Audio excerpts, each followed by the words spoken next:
Bonjour à toutes et à tous, j'espère que vous allez bien. Aujourd'hui, on se retrouve pour la grille 306 de Winamax.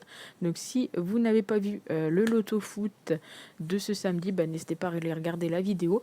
Là, c'est le même principe, on se met 8 € dans tous les cas, mais voilà, avec le pari système, enfin avec le petit système que vous pouvez trouver sur Pronosoft, etc.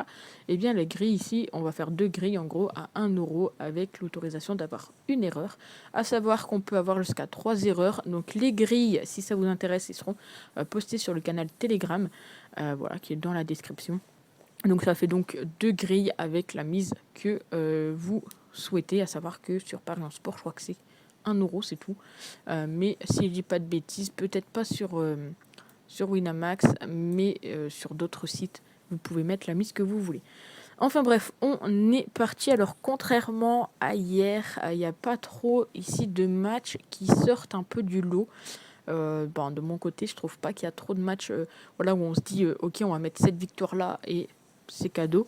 Contrairement à hier où par exemple on avait le Sporting contre Chavez où il y a beaucoup plus de chances que le Sporting passe. Donc on est parti avec donc Brest contre Montpellier.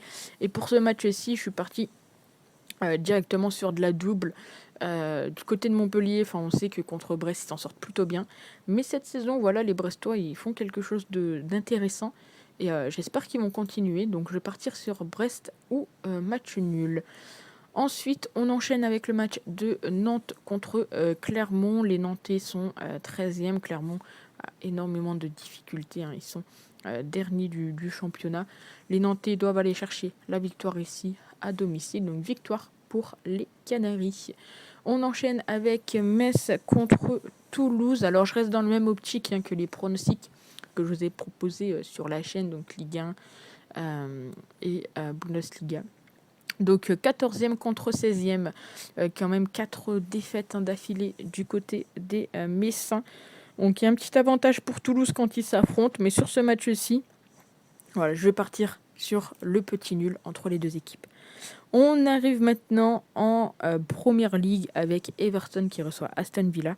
Aston Villa, hein, on n'en parle pas trop, mais ils sont quand même actuellement deuxième de Première Ligue, à 3 points de Liverpool, à 2 points d'avance sur City et Arsenal. Ils vont jouer contre une équipe d'Everton qui, pour moi, est un petit peu trop en deçà, hein. Ils sont aux portes des relégations. Donc je pars sur la victoire d'Aston Villa sur ce match-ci. On passe maintenant à un match en Espagne avec Cadix qui reçoit Valence. Alors, on pourrait partir tranquillement sur la victoire de Valence, ça serait pas forcément choquant. Le problème, c'est qu'on a quand même une équipe de Cadix qui fait énormément de matchs nuls et surtout pas mal de nuls à domicile, 5 nuls à domicile en 9 matchs. Valence, voilà, c'est seulement 2 victoires à l'extérieur, donc attention quand même à ce match-ci. Surtout, il y a quand même un avantage pour Valence, mais voilà, je préfère sécuriser en mettant le nul ou Valence. On enchaîne avec deux retours en Ligue 1, le Havre qui reçoit Lyon. Lyon avec ses petites recrues, Lyon qui voilà, a bien fini l'année avec 3 victoires consécutives. Du côté du Havre, ça a été un peu plus compliqué. Alors, on espère que les Lyonnais vont revenir. Je pense qu'ils peuvent finir. Voilà, sortir de la zone rouge déjà, c'est quelque chose d'important, ça a été fait. Maintenant, je pense qu'ils peuvent grappiller des points et être peut-être 10e entre 10 et 15, en tout cas éviter la relégation. Je pars sur la victoire de l'Olympique Lyonnais.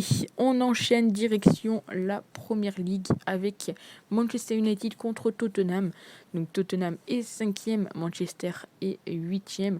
Il y a un petit avantage quand même pour Tottenham, que ce soit au niveau du classement, etc. En tous les cas, c'est deux équipes qui font pas forcément de nul, exactement pas nul non plus quand ils s'affrontent. Donc United, ou Tottenham ici. Et c'est donc la dernière double chance que je m'autorise, histoire que la grille ne soit pas trop chère. Alors après, sur Winamax, vous pouvez également aller voir les grilles publiques.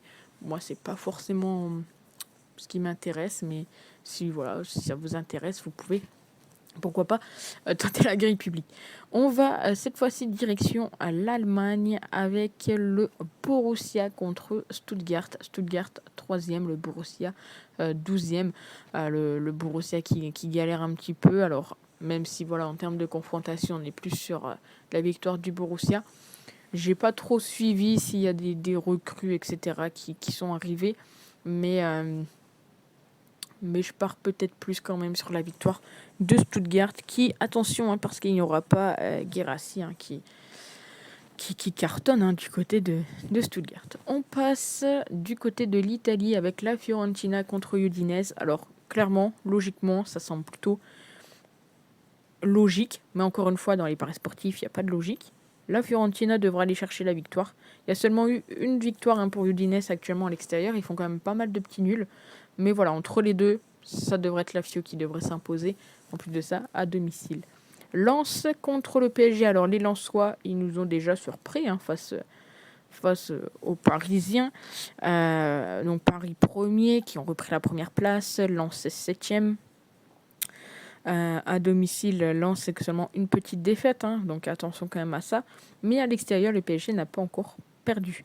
Il y a quand même pas mal de petits nuls entre les deux. Je vois quand même plus le PSG aller chercher la victoire. Et pourtant, bon, vous le savez, je supporte quand même Lens, mais voilà, il y a pas mal d'absents du côté de Lens pour ce match, notamment Grady qui sera pas là, donc ça peut être un peu compliqué. Bon, après du côté du PSG, il y a quand même des petits absents, mais j'ai envie de dire qu'ils sont peut-être pas aussi importants. Enfin, on va dire c'est pas comme s'il leur manquait l'un de leurs meilleurs défenseurs. Je vais y arriver. Donc je pars sur le PSG pour ce match-ci. Mais le match nul, voilà, pourquoi pas. Mais la victoire de Lens, j'ai quand même un peu plus de mal à l'avoir sur ce match-ci. Milan contre l'AS Rome. Je regarde parce que je pensais que j'avais mis 3 triples, enfin 4 doubles, mais pas du tout. Donc Milan contre l'AS Roma. Milan 3e, l'AS Roma 8e. Honnêtement, voilà, pour moi, Milan, cette année, c'est quand même très costaud. À domicile, ça peut quand même le faire. Alors, il y a eu des matchs nuls récemment contre l'AS Rome. Mais la bonne nouvelle, c'est qu'à domicile, il n'y a pas de nul. La mauvaise nouvelle, c'est que voilà, ils peuvent perdre le match quand même s'il n'y a pas de nul. Mais voilà, je vais partir sur Milan quand même. Avec pourquoi pas un but de notre Gigi ou notre Rourou national, notre Giroud. Et pour finir, le FC Porto contre Praga. Un match qui, je pense, va être assez serré. On est quand même sur le 3e contre le 4e. Seulement 2 petits points séparent les deux équipes. Voilà, le Sporting et le Benfica faisant tête pour l'instant du côté du Portugal. Ça me semble quand même plus logique de partir sur Porto. Braga, ils ont une belle équipe, mais je me dis que peut-être là, en plus avec la CAN, etc., je ne sais pas du tout s'il y a des joueurs qui seront partis, mais ils peuvent peut-être être un peu plus affaiblis. Et puis, j'ai un peu de mal quand même à avoir... je vous l'avoue, avoir Braga faire quelque chose. En tout cas, je vois pas forcément de nul. Voilà, Braga contre Benfica, ça perd un peu plus contre les gros. Donc je me dis, il y a peut-être moyen que le FC Porto aille chercher la victoire sur ce match-ci. Donc je pars sur le FC Porto. Donc voilà, le prix de la grille au total, c'est donc bien 8 €. Mais si vous souhaitez les deux grilles à 1 €, elles seront disponibles sur le canal Telegram qui est dans la description. Donc n'hésitez pas à les jeter un petit coup d'œil. Sur ce, nous, on se retrouve très vite pour une nouvelle vidéo. N'hésitez pas à me mettre ce que vous en pensez dans les commentaires. Et puis à vous abonner, cela n'est pas déjà fait. Et puis nous, on se retrouve très vite pour une nouvelle vidéo. Ciao!